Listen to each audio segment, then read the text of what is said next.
seorang Jothosuro dengan lantang meminta kepada Panembahan Senopati di Mataram kalau minta kembali seorang Sedah Merah. Akhirnya Sedah Merah dalam kurun waktu yang cukup lama sebetulnya sudah kerasan di Mataram, namun oleh seorang Jothosuro mengendaki Sedah Merah kembali ke Blambangan untuk mereda suasana. Akhirnya Sedah Merah mau kembali ke Blambangan bersama dengan Patih Jothosuro. Di perjalanan ada apa, Bang? Patih Jothosuro nembung cinta sama Sedah Merah, bahkan mau menerima meskipun sudah jadi bekas Pangeran Julang. Akhirnya di saat posisi Sedah Merah di antara memilih dan melepaskan seorang Pangeran Julang, saat mendekat Patih Jothosuro diambillah keris Patih Jothosuro dan digunakan untuk bunuh diri.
Pemirsa, berjumpa lagi bersama saya Ari Bayu dalam acara Napak Tilas Budaya Nusantara. Kali ini saya sudah bersama Bopo Sutrisno. Di dalam kesempatan ini saya akan bertanya-tanya tentang kisah pilu Putri Sedah Merah dengan Pangeran Julang yang dari Mataram. Nah, mau tahu kisahnya? Langsung saja kita tanyakan ke Bopo Sutrisno. Bopo Sutrisno? Ya. Ini saya dan teman-teman ingin mengetahui Bopo tentang kisah pilu Sedah Merah dengan Pangeran Julang dari Mataram. Mohon Bopo jelaskan dari segi budaya, Bopo. Ya, terima kasih Mas Ari Bayu dan teman-teman Napak Tilas Budaya Nusantara yang senantiasa jaya. Ya, amin. Dari pertanyaan Mas Ari Bayu itu jelas kalau kisah pilu atau cinta seorang Sedah Merah dengan Pangeran Julang. Kata pilu tentu tidak asing lagi ya Mas Ari Bayu ya. Ini suatu kisah yang mau tidak mau menyentuh hati dan menguras air mata. Saya awali dari kisah Kadipaten Blambangan. Ya, Blambangan. Saat itu Blambangan dipegang oleh Adipati yang bernama Siyung Laut. Siyung Laut ya. Patih Siyung Laut mempunyai putra 3. Ya, siapa? Cindi Amor dan Cindi Kembar. Itu yang cowok-cowok. Cowok-cowok. Nah, yang cewek Sedah Merah. Kebetulan umurnya lebih tua Sedah Merah. Jadi Sedah Merah punya adik 2. Ya. Namanya Cindi Kembar Mas, bukan kembar tapi Cindi kembar, ya? Amor dan Cindi Kembar. Nah, itu istilah nama yang diberikan dalam dunia Iwara ya. Bupati Siyung Laut mempunyai patih bernama Patih Jothosuro. Patih Jothosuro. Patih Jothosuro ini adalah tulang punggung Kadipaten Blambangan pada masa itu. Ya. Karena seorang Patih Jothosuro selain sakti mandraguna, dia juga pintar berpolitik.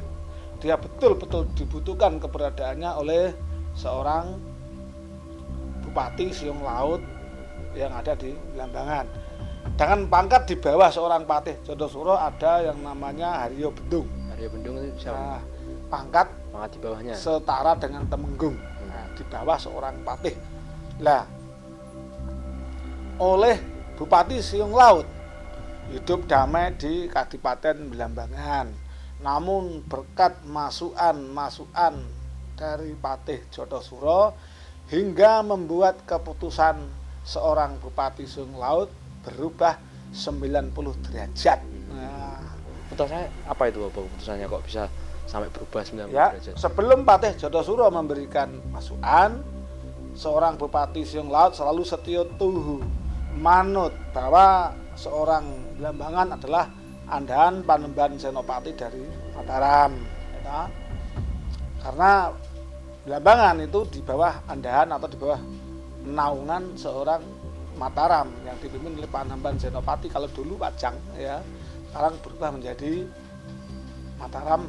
Nah, setelah setiap tahun sekali ngaturke bukti setia tuhu tadi, kirimlah upeti ke Mataram sebagai bukti manungkul. Manungkul itu apa? Manungkul itu saya manut dengan perintah Mas Aribayu. Ya, Itu ya. saya manungkul dengan Mas Aribayu. Demikian Blambangan manungkul dengan Mataram. Ya. Setelah berjalan cukup lama masa berdirinya Blambangan, berdirinya Mataram di tangan Panembahan Senopati, ternyata itu membuat iri hati seorang Patih Jodosuro. Patih Jodosuro menghendaki kalau Blambangan saatnya sudah melepaskan diri dari Mataram.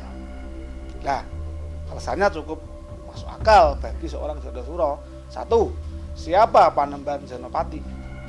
Panembahan Senopati adalah Danang Sutawijaya. Siapa Danang Sutawijaya? Siapa? Dia adalah anak dari Sultan Pajang, Sultan Hadiwijaya. Ya toh?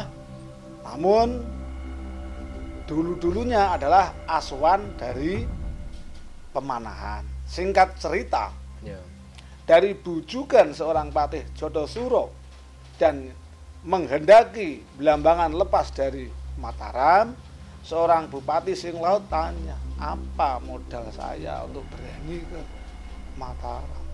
Oleh seorang Patih Jodosuro memamerkan bahwa kemampuan prajurit Blambangan dulu dengan sekarang tentu beda. Di bawah latihan yang dikomando langsung oleh Patih Jodosuro, apa yang tidak mungkin. Bedanya? Termasuk, Bedanya gimana, Pak? wah beda jauh sekali, Jauh. Mas. Kalau dulu Blambangan boleh dikatakan biasa saja. Kemampuan prajurit dalam bertempur biasa saja. Namun sekarang termasuk si kedua putra Siung Laut tadi, yang cowok-cowok tadi. Ya. Setelah diasuh seorang Patih Jodosuro, ternyata seorang kedua putra Cindiamor jadi kembar itu mempunyai kesaktian yang tidak diketahui oleh orang tuanya. Dipanggillah Cindiamor. Apa itu kesaktiannya, Pak? Wah, yang satu ditusuk keris mati, yang satu ngelangkai itu dilompati gitu toh. Ya. Yang satu hidup kembali. Oh, Begitu juga sebaliknya. Kalau yang satu dibunuh, maka yang satunya melompati yang mati hidup lagi. kembali. Oh, berarti habis mati bisa hidup lagi Hidup ya? kembali. Dari langkah itu tadi. Belum kesaktian yang lain. Gitu. Akhirnya melihat perkembangan putra-putranya dan perkembangan prajurit di Blambangan, seorang Bupati Siung Laut ngikut akan keputusan atau masukan seorang Patih Jodosuro. Akhirnya dengan berjalannya waktu dan dia melepaskan diri dengan cara tidak sowan atau asok ulu pametu atau tidak mempersembahkan untuk Mataram. Nah, mengingat peristiwa semacam itu, akhirnya Mataram mengutus seorang patih dari Mataram, Patih Singoranu, datang ke Blambangan, Nak Yenke.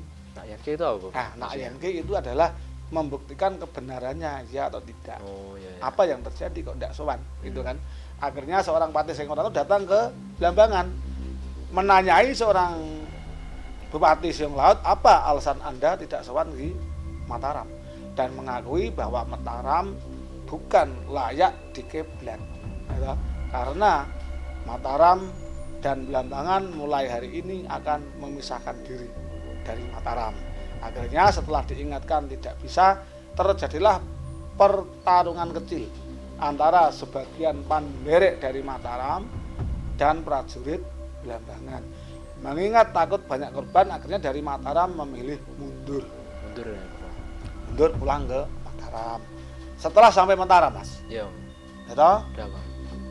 Oleh Patih Singoranu melaporkan kejadian di Blambangan. Panembahan Senopati bingung. Bagaimana ini? Kok akhirnya Blambangan melepaskan diri dari Mataram? Terus bagaimana nanti kalau andahan yang lain, atau dalam arti andahan maksudnya tuh negara Badian yang ngiblat ke Mataram melepaskan diri juga, niru seperti Blambangan. Oleh Panembahan Senopati mengatakan tidak usah khawatir, Mas Panembahan Senopati. Dalam hal ini coba saya ingin memberikan ego itu pendapat.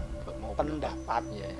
Nanti kalau baik ya kita jalani, kalaupun tidak tolong untuk Panembahan Senopati untuk mencari solusi. Oleh Panembahan Senopati minta izin untuk memanggil Raden Julang atau Pangeran Julang. Pangeran Julang itu siapa Bapak itu? Pangeran Julang adalah putra dari Panembahan Senopati. Putra Panembahan Senopati. Ya? Pangeran Julang itu ganteng, remaja, dan gantengnya tidak ada lawan. Seluruh Mataram mengakui tentang ketampanan seorang Pangeran Julang. Akhirnya Pangeran Julang atas inisiatif dari Ki Juru Mertani selaku sesepuh di Mataram menghendaki Pangeran Julang untuk dikirim ke Blambangan tanpa prajurit. Itu gini apa Pangeran Julang mampu apa? Tapi sebelumnya diminum dulu kopinya. Oh iya Mas Ari Bayu, terima kasih. Tentu saja pemirsa ingin tahu kisah selanjutnya, tapi kita minum dulu ya Bapak. Oke Mas Ari Bayu.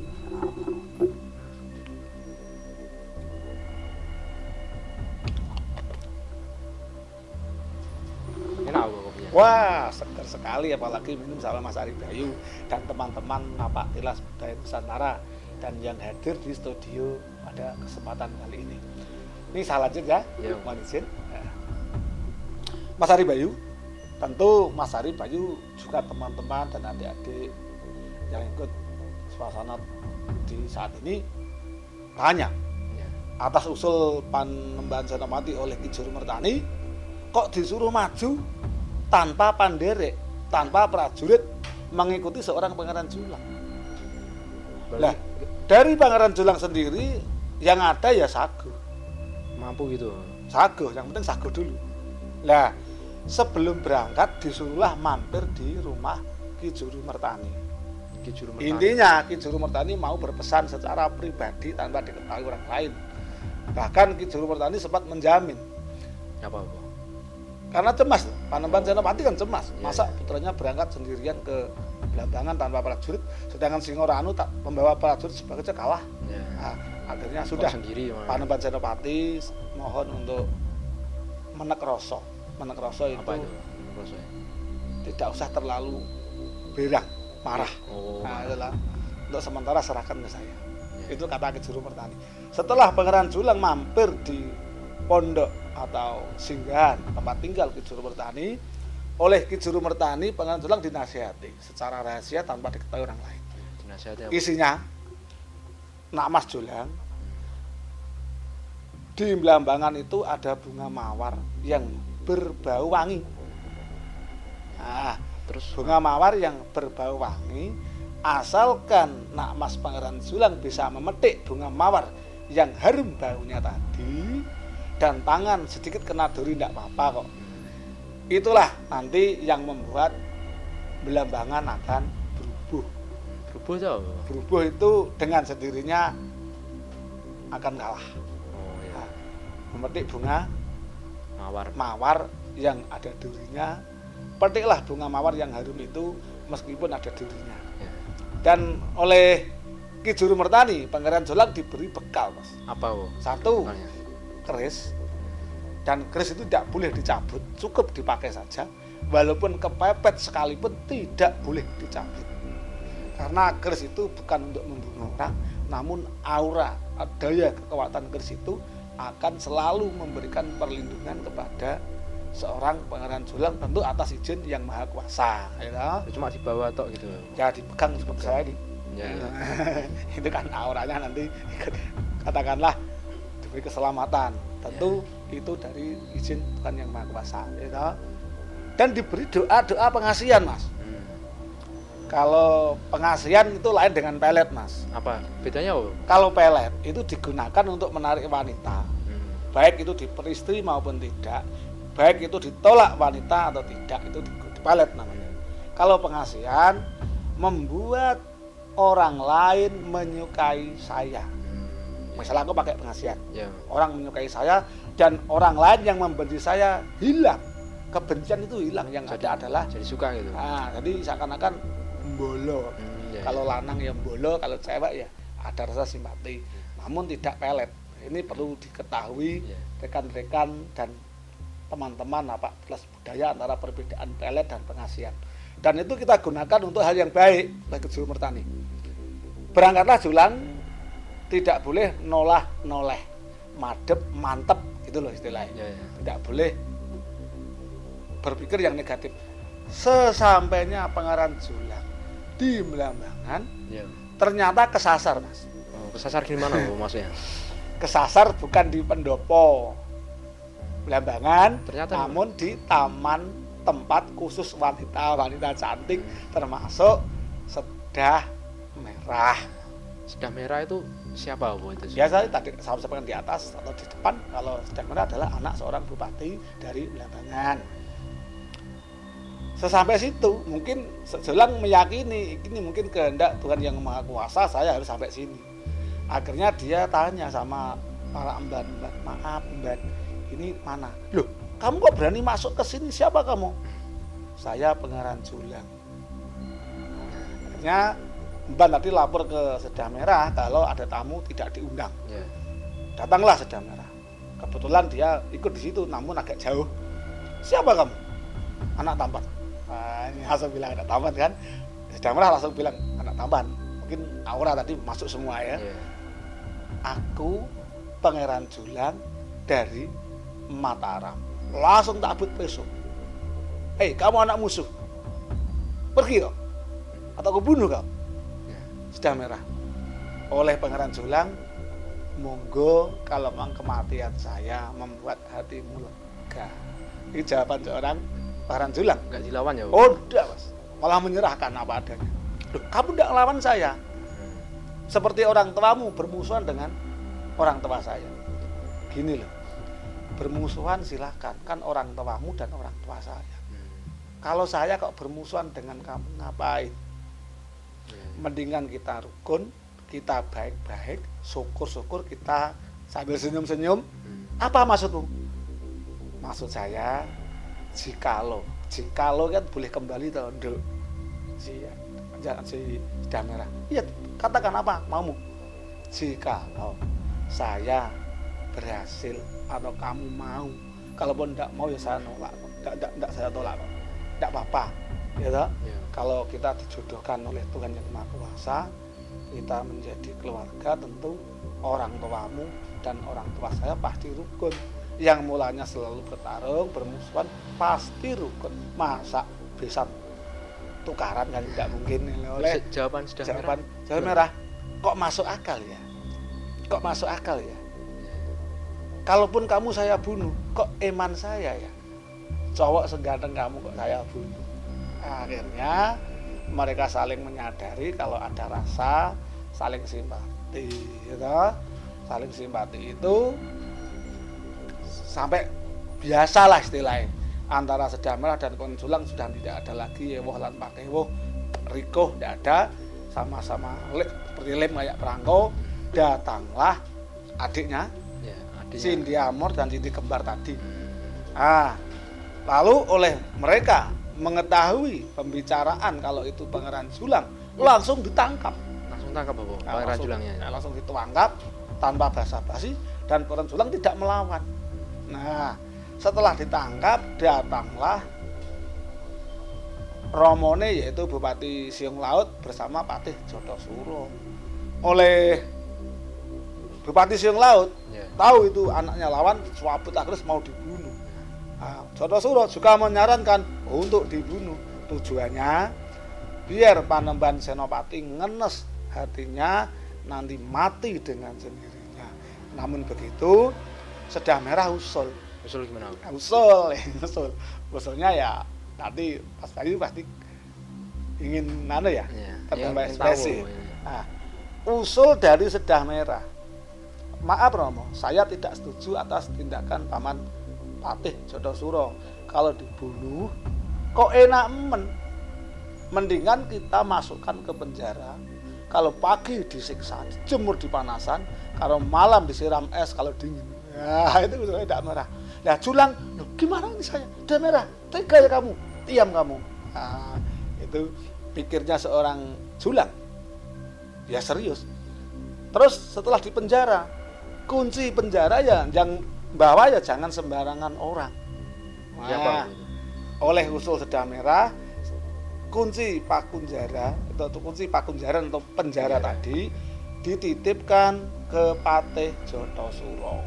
Patih Jotosuro. Nah, dengan perjanjian jikalau tawanan lepas, dalam hal ini Pangeran Julang, hilang dari penjara, maka yang bertanggung jawab adalah Patih Jotosuro. Dimasukkan ke penjara, semuanya pulang ke tempat masing-masing, dan Sedah Merah punya pemikiran kalau Patih Jotosuro punya kegemaran mabuk. Nah, akhirnya menyelinaplah Sedah Merah menemui seorang Patih Jotosuro yang kebetulan kunci itu diselipkan di pinggang.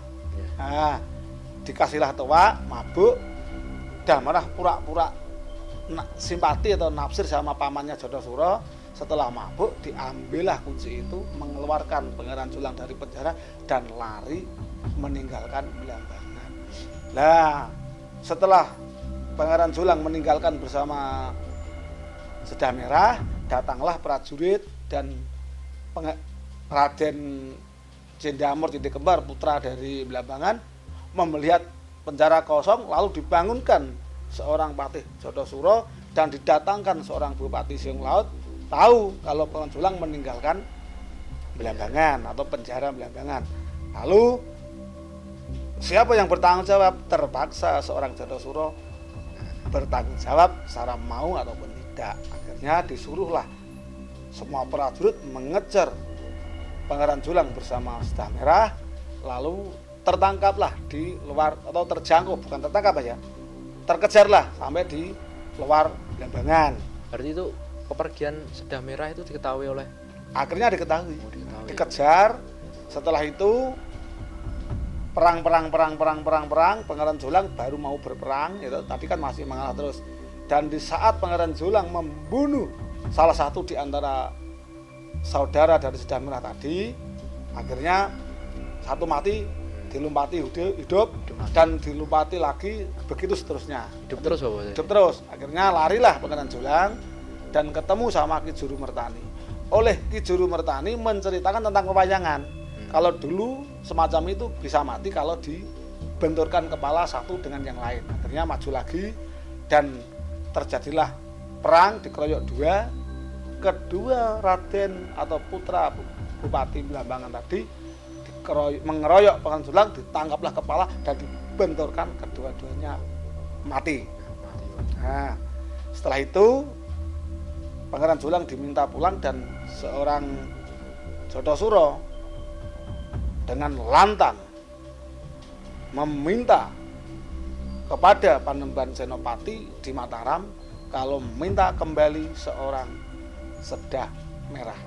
Akhirnya Sedah Merah dalam kurun waktu yang cukup lama sebelum sudah kerasan di Mataram, namun oleh seorang Jotosuro menghendaki Sedah Merah kembali ke Blambangan untuk mereda suasana. Akhirnya Sedah Merah mau kembali ke Blambangan bersama dengan Patih Jotosuro.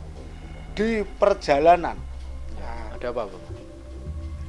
Patih Jotosuro nembung cinta sama Sedah Merah, bahkan mau menerima meskipun sudah jadi bekas Pangeran Julang.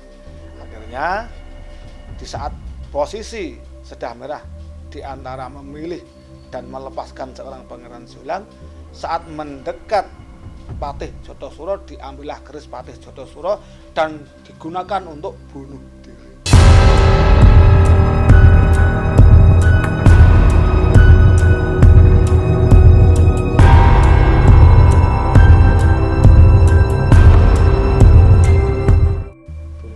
Untuk bunuh diri, akhirnya mati ya. Sedah Merah itu.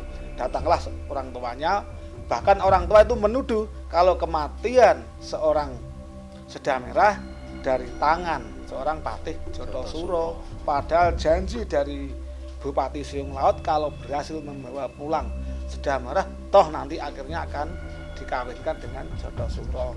Dianggap tidak sabar dan membuat kematian putrinya. Jadilah perselisihan antara bupati dan seorang patih sendiri, akhirnya jadi pertarungan dan Bupati Siung Laut mati di tangan Patih Jothosuro. Gitu Mas. Itu akhirnya oleh Patih Jothosuro akhirnya menduduki Kadipaten Blambangan dan meneruskan Mbalelo terhadap Mataram.